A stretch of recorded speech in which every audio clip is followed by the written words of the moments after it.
La morale de l'info, Raphaël Antoven. Bonjour Raphaël. Bonjour Thomas. Alors en cette fin de semaine, vous avez choisi de revenir sur l'anniversaire de la disparition d'Albert Camus.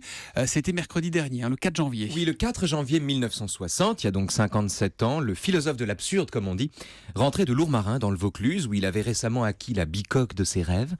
Et il était 13h54 quand la Facelle Vega, où il était assis sans ceinture à la place du mort, fit une embardée avant de s'écraser contre un platane. Voilà, c'est comme ça. Bon, tout de même, il y a quelque chose d'ironique dans la mort tellement absurde du philosophe de l'absurde. Vous ne croyez pas si bien dire, Thomas. Et comble d'ironie, figurez-vous que 24 km avant l'accident, le dernier village que la voiture avait traversé, c'était le village de Sens, dans l'Yonne. Le village de Sens, quel drôle de hasard quand même. Et c'est d'autant plus étrange que la philosophie de l'absurde, selon Camus, d'une certaine manière, est un dépassement du sens. C'est-à-dire Qu'est-ce que l'absurde ?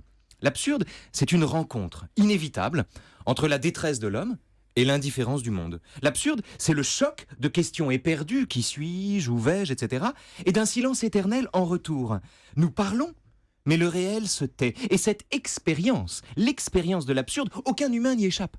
Tout le monde y passe. Seulement, il y a ceux qui l'assument, les âmes courageuses qui, dit Camus, pensent clair et n'espèrent plus, et qui aiment ce monde, sans aucun espoir d'être aimés en retour. Et puis il y a les autres, terrifiés par l'absurde entrevue, qui se précipitent du coup dans la quête d'un sens, c'est-à-dire le désir que le monde les aime un peu. Mais en réalité, et c'est l'enseignement de Camus ici, qui cherche un sens à l'existence, désire passionnément se mentir à lui-même. Contrairement à ce qu'on croit, le sens n'est pas un remède à l'absurde, mais un symptôme de l'absurde, qui le cache comme il peut. Bref, le désir de sens est un refus de savoir. Un refus de savoir, c'est-à-dire un refus d'accepter qu'on puisse mourir soudain comme ça, bêtement, d'un accident de voiture. Mais oui, ça bien sûr, un refus de savoir ça, par exemple. Rien ne dit mieux l'absurde que cette mort stupide, cette mort qui donne l'impression de se tromper d'heure, et qui prive un auteur magnifique, en pleine possession de son talent, de donner enfin le jour à ses pensées.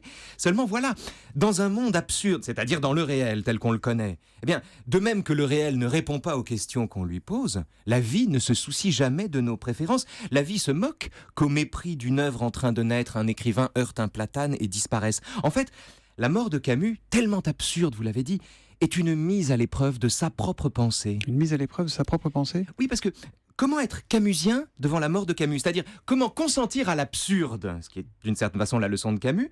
Comment ne pas détester le monde ni le tenir pour méchant ? Bref, comment ne pas céder à la tentation de chercher un sens à la vie quand elle en a si peu, quand l'expérience de l'absurde est si douloureuse.